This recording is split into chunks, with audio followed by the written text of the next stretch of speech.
मेरा नाम कंकु है। मैं उदयपुर में रहती हूँ। आइए मैं आज आपको उदयपुर की सैर करवाती हूँ। उदयपुर शहर अरावली पर्वतमाला के बीच स्थित है। ये आप देखिए, दूर दूर तक अरावली पर्वतमाला दिखाई दे रही है। इस नगर के चारों ओर झीलें ही झीलें हैं, इसलिए इसे झीलों की नगरी भी कहते हैं। ये आप देखिए, यहाँ पे झील है।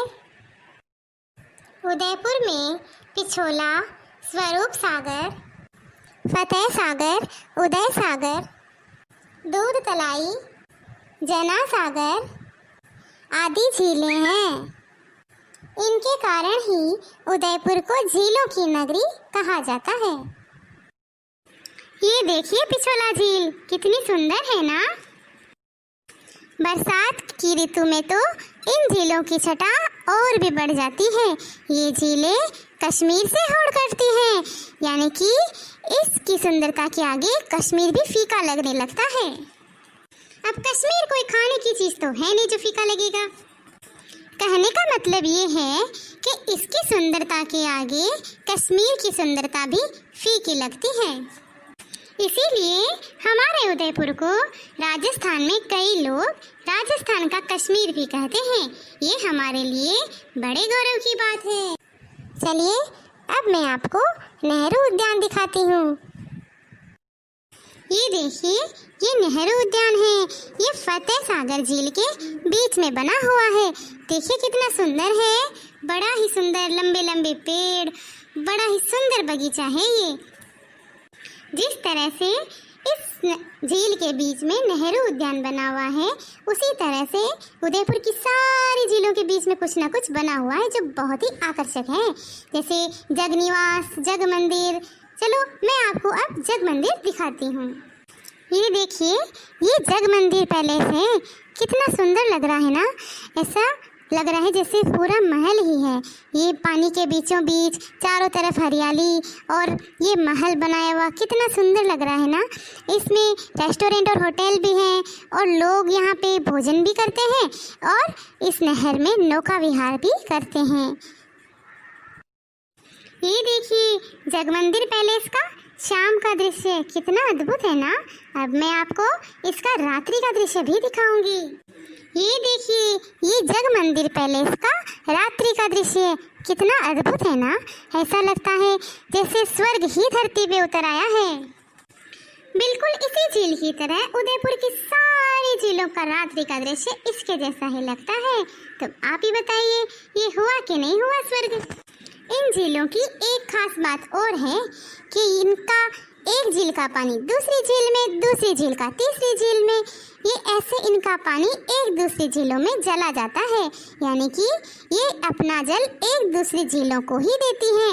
ये अपना जल बचाती हैं, व्यर्थ नहीं गंवाती। इसीलिए ये झीलें जल संरक्षण का भी एक अद्भुत उदाहरण है। इस झील में ही उत्तर की ओर एक सौर वेधशाला यानी कि सोलर ऑब्जर्वेटरी बनी हुई है। ये देखिए सौर वेधशाला है ना, बड़ी सुंदर है ना, आकर्षक। इस सौर वेधशाला में वैज्ञानिकों द्वारा सूर्य की गतिविधियों का अध्ययन किया जाता है। उदयपुर नगर में और भी कई दर्शनीय तथा ऐतिहासिक स्थल है जो मैं आपको अभी दिखाऊंगी। तो चलो चलते हैं। पिछोला झील के किनारे महाराणा प्रताप के वंशजों का भव्य महल है।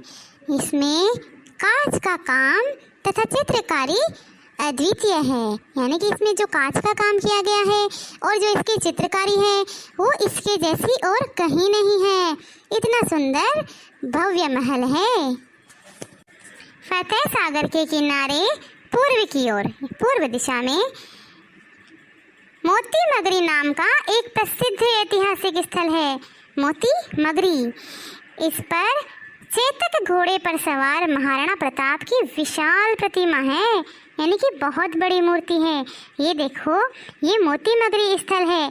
इसके अंदर जाएंगे तो हमें महाराणा प्रताप की बहुत बड़ी मूर्ति मिलेगी। उसी परिसर में महाराणा प्रताप के अलावा महाराणा प्रताप के सहयोगी हकीम खां सूरी, भामाशाह, भीलू राणा, पुंजा, मन्ना, झाला आदि की प्रतिमाएं भी हैं। ये देखिए अंदर से ये मोती मगरी कितना सुंदर लगता है। ये देखिए ये चेतक घोड़े पे सवार महाराणा प्रताप की प्रतिमा है ना अद्भुत। अब ये देखो महाराणा प्रताप के साथ उनके सहयोगी हकीम खां सूरी, भामाशाह, भीलू राणा, पुंजा, मन्ना, झाला आदि की प्रतिमाएं भी हैं। ध्वनि प्रकाश कार्यक्रम के माध्यम से यहाँ मेवाड़ की गौरव गाथा को दर्शाया जाता है, यानी कि यहाँ पे मेवाड़ की गौरव गाथा गाई जाती है। इससे दर्शकों में राष्ट्र प्रेम की भावना का संचार होता है। यहाँ दिन रात पर्यटकों का आना जाना बना रहता है। लोग दूर दूर से ये स्थल देखने आते हैं। फतेह सागर के पास ही उत्तर में स्थित एक पहाड़ी पर नीमच माता का सुंदर मंदिर है। ये देखो कितना सुंदर मंदिर है। यहाँ प्रतिदिन श्रद्धालुओं का तांता लगा रहता है। तांता मतलब श्रद्धालुओं का आना जाना लगा रहता है। इस पहाड़ी के पीछे प्रताप गौरव केंद्र बना हुआ है। चलो अब मैं आपको प्रताप गौरव केंद्र ले चलती हूँ। ये देखो ये है प्रताप गौरव केंद्र। यहाँ महाराणा प्रताप की 57 फीट ऊंची प्रतिमा है। मैं वो भी आपको दिखाती हूँ। ये देखो ये जो दूर से महाराणा प्रताप की प्रतिमा छोटी दिखाई दे रही थी, ये 57 फीट ऊंची प्रतिमा है। देखो कितनी बड़ी है। इसके सामने ये देखो इसके नीचे जो आदमी खड़े हैं, इसके सामने कितने छोटे छोटे लग रहे हैं। इस प्रतिमा को 57 फीट ऊंचा इसलिए बनाया गया क्योंकि महाराणा प्रताप की मृत्यु 57 वर्ष की आयु में हुई थी। उसी की याद दिलाने के लिए इस प्रतिमा को 57 फीट ऊंचा बनाया गया है। यहाँ एक थिएटर भी है। थिएटर आप जानते हो थिएटर क्या होता है? जिसमें हम मूवी देखने जाते हैं। इस थिएटर में महाराणा प्रताप के जीवन संघर्ष से जुड़ी एक डॉक्यूमेंट्री फिल्म भी दिखाई जाती है, यानी कि महाराणा प्रताप ने अपने जीवन में किस किस संघर्षों का सामना किया, किन किन कठिनाइयों का सामना किया, वो सभी हमें उस फिल्म में दिखाई जाती हैं। इसके अतिरिक्त यहाँ कुछ अन्य प्रतिमाएं भी लगी हुई है। प्रतिमाएं मतलब मूर्तियाँ। अन्य प्रतिमाएं भी लगी हुई है, उनके साथ उनका संक्षिप्त परिचय भी लिखा हुआ है, यानी कि हम जो मूर्ति देखने जाएंगे उसी के पास में उसका परिचय भी लिखा हुआ है। यह एक प्रेरणा स्थल है जहाँ विशाल भारत गरिमा में राजस्थान तथा गौरवपूर्ण मेवाड़ का दिग्दर्शन होता है, यानी कि ये वह स्थल है, प्रेरणा स्थल, जहाँ पे हमारे जो भारत विशाल है उसकी गरिमा में, भारत विशाल का गरिमा में राजस्थान कितना बड़ा है और तथा उसका गौरवपूर्ण मेवाड़, राजस्थान का, भारत का तो गरिमा है राजस्थान और राजस्थान का गौरव है मेवाड़। उन दोनों के दर्शन हमें इस जगह पर प्रताप गौरव केंद्र पे हो जाते हैं। फतेह सागर के पश्चिम में एक पहाड़ी पर सज्जनगढ़ का किला है। इसे महाराणा सज्जन सिंह ने बनवाया था। इसे सज्जनगढ़ पैलेस के नाम से भी जाना जाता है। अब यानी कि इन दिनों में ही हाल ही में राजस्थान सरकार द्वारा इस वन्य क्षेत्र को, यह एक वन का क्षेत्र है, इसलिए इस वन्य क्षेत्र को अभ्यारण्य घोषित कर दिया गया है। अभ्यारण्य यानी कि जहाँ पे वन्य पशुओं का संरक्षण किया जाता है, वह निर्भय होकर वहाँ रह सकते हैं। उनके जान को किसी भी चीज का, किसी वन्य जीव का या किसी शिकारी का कोई खतरा नहीं होता, इसलिए उसे अभ्यारण्य कहते हैं। इसके आगे कुछ ही दूरी पर पश्चिम में शिल्पग्राम है। ये देखिए ये है शिल्पग्राम। यहाँ पे लोगों की लोक कलाओं का विकास किया जाता है। उनके विकास के लिए, यानी कि लोक कलाओं के विकास के लिए कई कार्यक्रम आयोजित किए जाते हैं। यहाँ प्रतिवर्ष यानी कि हर वर्ष दिसंबर माह में एक मेला लगता है। इसमें देश विदेश के कई कलाकार अपनी कलाओं का प्रदर्शन करते हैं, यानी कि अपने हाथ की बनाई हुई वस्तुओं का प्रदर्शन करते हैं। अभी मैं आपको दिखाती हूँ। ये देखिए ये हाथों से बनाई हुई वस्तुएं हैं। ये मेले में इनकी प्रदर्शनी लगती है। चलो कुछ और भी दिखाती हूँ। ये देखिए, कुछ और देखिए, यहाँ पे ये वस्तुएं सभी के हाथ से बनाई हुई है।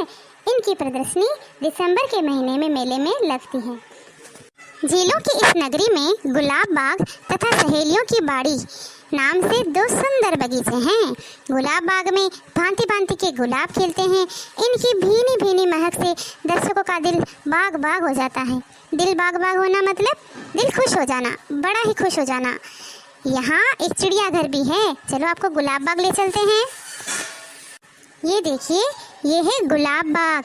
इसमें बड़े ही सुंदर सुंदर गुलाब के फूल खिलते हैं। लोगों का मन इसको देख के खुश हो जाता है। इसमें एक चिड़ियाघर भी है, वो भी मैं आपको दिखाऊंगी। ये देखिए, गुलाब बाग के अंदर का दृश्य है ना खूबसूरत। अब मैं आपको इसके जो जू है यानी कि चिड़ियाघर है उसके जानवर दिखाती हूँ। ये देखो, यहाँ रंग बिरंगी चिड़ियाओं को चहकते देखकर आप सभी का मन आनंदित हो जाएगा।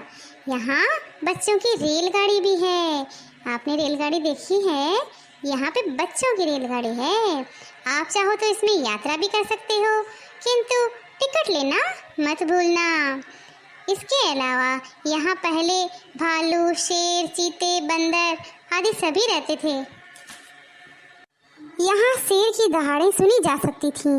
हिरण को कुलांचे भरते देखकर बच्चे खुश होते थे, किंतु जब से सज्जनगढ़ को अभयारण्य घोषित किया गया है, सभी वन्य प्राणियों को वहाँ स्थानांतरित कर दिया गया है। यानी कि ये जो वन्य जीव जंतु यहाँ रह रहे हैं, वो उनको अब सभी को सज्जनगढ़ के अभयारण्य में ट्रांसफ़र कर दिया गया है। अब वो सज्जनगढ़ किले में रहते हैं।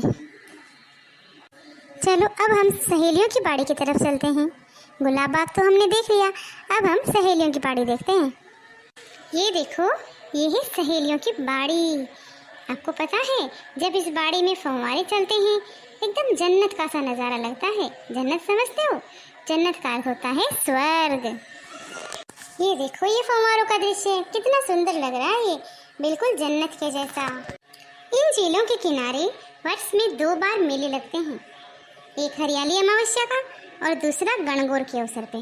इन दोनों मेलों में सारा शहर उमड़ पड़ता है। ये देखो यहाँ की भीड़। इन मेलों में आसपास के लोगों की इतनी भीड़ जमा हो जाती है कि पाँव रखने को भी जगह नहीं रहती। ये भीड़ देख रहे हैं ना आप? ये देखो, एक और पिक्चर दिखाती हूँ आपको। इसमें देखो आप कितनी भीड़ है। यहाँ पे लोगों को पाँव रखने की भी जगह नहीं मिलती। यदि आप इन मेलों में आओ तो चक्री, डोलर और झूलों में जरूर झूलना। ये देखो, मैंने झूलों के चित्र दिखाए हैं आपको। इतिहास में प्रसिद्ध इस नगर में भारतीय लोक कला मंडल भी है, वो दिखाऊंगी मैं आपको। चलो अब हम भारतीय लोक कला मंडल की तरफ चलते हैं। ये देखिए, ये है भारतीय लोक कला मंडल। यहाँ पर भी लोक कलाओं के विकास पर योजनाएं बनाई जाती हैं। इस संस्था की देश विदेश तक अपनी अनूठी पहचान है। इसका अर्थ ये है कि ये विदेशों में भी जाना जाता है, बहुत प्रसिद्ध है ये। यहाँ कई प्रकार की कठपुतलियाँ हैं, उनका नाच तथा करतब देखकर सभी दर्शक आनंदित हो उठते हैं। चलो मैं आपको कठपुतलियाँ दिखाती हूँ। ये देखिए कठपुतलियों के करतब। कठपुतलियाँ नाचती भी हैं और अपने करतब दिखा दिखा के सभी दर्शकों को आनंदित कर देती हैं। ये सभी बातें इस झीलों की नगरी की सांस्कृतिक धरोहर हैं। यदि आप इन सब का आनंद लेना चाहते हैं तो मेरा निवेदन है कि पधारो मारे